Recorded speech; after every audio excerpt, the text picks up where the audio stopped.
Hey guys, welcome back to my channel the entertainer show. तो आज की इस वाली वीडियो में हम लोग बात करने वाले हैं फॉलआउट सीरीज के रिव्यू के बारे में। तो बिना किसी देरी के इसको स्टार्ट करते हैं। So let's begin.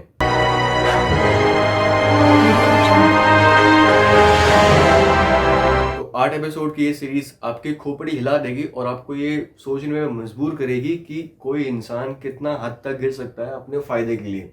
तो इस रिव्यू को स्टार्ट करने से पहले मैं आप सभी को बताना चाहता हूँ कि ये पूरी सीरीज एक वीडियो गेम के ऊपर बेस्ड है और अभी तक इसके 5 सीजन आ चुके हैं, मतलब 5 सीजन इस गेम के ऊपर बन चुके हैं। तो अगर मैं आपको थोड़ा बहुत इसका इंट्रोडक्शन दूं तो मैं ये कहना चाहूँगा कि इस पूरी सीरीज में जो पूरी सेटअप करी गई है वो एक पोस्ट एपोकलिप्स वाले इरा में करी गई है, जहाँ पे तबाही मच चुकी है और कुछ एक लोगों ने अपना एक ग्रुप बना के, एक ऑर्गेनाइजेशन बना के कुछ बंकर तैयार करे गए हैं और उन बंकरों को वर्ल्ड्स कहा गया है और उन वर्ल्ड्स के अंदर कुछ ह्यूमन बीइंग रहते हैं। और इसके बाद में ये पूरी सीरीज मेन 3 कैरेक्टर के ऊपर काफ़ी ज़्यादा फोकस करती है, उनके बैकग्राउंड के ऊपर फोकस करती है, उनके कैरेक्टर डेवलपमेंट के ऊपर काफ़ी ज़्यादा फोकस करती है। कई तीनों कैरेक्टर एक दूसरे से एनकाउंटर भी करते हैं। तो अब बात कर लेते हैं अपने इस सीरीज के कैरेक्टर के बारे में। तो इस सीरीज के अंदर सबसे पहला कैरेक्टर हमें देखने को मिलता है घाउल का। ये बेसिकली एक म्यूटेंट है और ये म्यूटेंट बना है एटम बॉम्ब की रेडिएशन के वजह से, और ये एक मिशन पे निकला है जिसका मिशन है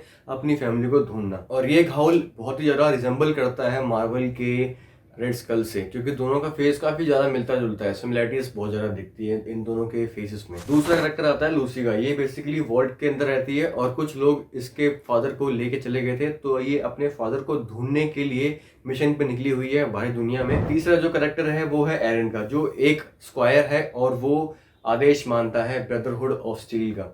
तो बेसिकली ब्रदरहुड ऑफ स्टील के कहने पर ये एक मिशन पे निकला है जहाँ पे इसका काम है मैक्सिमस की सेवा करना और उसका ध्यान रखना।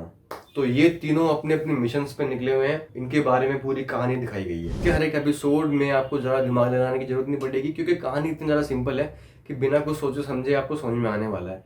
और दूसरी बात तो ये है कि यार ये सीजन पूरा अपने आप में कंप्लीट है भी नहीं और इसका सेकंड सीजन आने वाला है। मैं उसके लिए काफ़ी ज़्यादा एक्साइटेड हूँ। हालांकि ये सीरीज़ 11 अप्रैल को रिलीज़ हुई थी, लेकिन मैंने अभी देखी है तो देख के तो मज़ा आ गया। मतलब क्या सीरीज़ थी। साथ ही में इस सीरीज़ के अंदर में इन तीनों कैरेक्टर का जो बैक स्टोरी है वो भी काफ़ी अच्छी से डेवलप करी गई है। जो कैरेक्टर डेवलपमेंट है वो काफ़ी ज़्यादा सुंदर लगता है। और खास करके इस सीरीज़ के अंदर में लूसी और घाउल का जो बैकग्राउंड स्कोर है वो काफ़ी ज़्यादा अच्छा दिखाया गया है। बैकग्राउंड जो उनकी स्टोरी है वो काफ़ी अच्छी दिखाई गई है। और जो कनेक्शन है ना, एक डॉट से दूसरी डॉट को कनेक्ट करता है, वो जो मैट्रिक्स बनाता है वो भी काफ़ी ज़्यादा देखने लायक है, वो काफ़ी ज़्यादा सुंदर है, प्रिटी है। इस सीरीज के एक्शन सीन्स और सर्वाइवल सीन्स काफ़ी ज़्यादा बेहतरीन है और इनको देखना काफ़ी ज़्यादा इम्प्रेसिव लगता है। अब क्योंकि ये सीरीज एक साइंस फिक्शन जॉनर में चली आती है, तो इस सीरीज को साइंस फिक्शन बनाने में जो VFX इस्तेमाल किया गया है, साथ में जो CGI इस्तेमाल किया गया है और इन दोनों को जो कंपोज किया गया है वो काफ़ी ज़्यादा ब्यूटीफुल सा लगता है देखने। तो इस सीरीज के अंदर में मुझे घाउल का कैरेक्टर काफ़ी ज़्यादा बेहतरीन लगा है, क्योंकि इसका एक रीज़न है और वो ये है कि इसका जो कैरेक्टर है वो काफ़ी हद तक बैडएस है। तो रही बात इन तीनों की मिशंस की, तो कई बार ये लोग आपस में लड़ते भिड़ते भी हैं, एनकाउंटर भी करते हैं।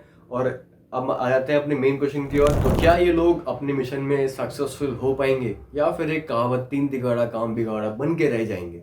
इस चीज़ का जवाब मिलेगा आपको Amazon प्राइम पे, क्योंकि वहीं पे ये सीरीज़ अवेलेबल है। बाकी अगर आपने इस सीरीज़ को देख रखी है तो बताना कैसी लगी आपको कमेंट बॉक्स के अंदर। उस सीरीज़ में क्या आपको अच्छा लगा है, किसका कैरेक्टर आपको ज़्यादा अच्छा लगा है, किस चीज़ में आपको बहुत ज़्यादा इम्प्रेस किया है। बाकी मिलते हैं आपसे नेक्स्ट वाली वीडियो में किसी और टॉपिक के ऊपर, किसी और मूवी या फिर वेब सीरीज़ के रिव्यू के ऊपर। Till then keep being sexy, keep smiling, keep hustling. और अगर आप इस चैनल पर नए हैं तो आपको पता है क्या करना है, सब्सक्राइब और लाइक कर देना, मुझे काफ़ी ज़्यादा मोटिवेशन मिलेगा। चलिए तब तक के लिए love you and bye bye guys.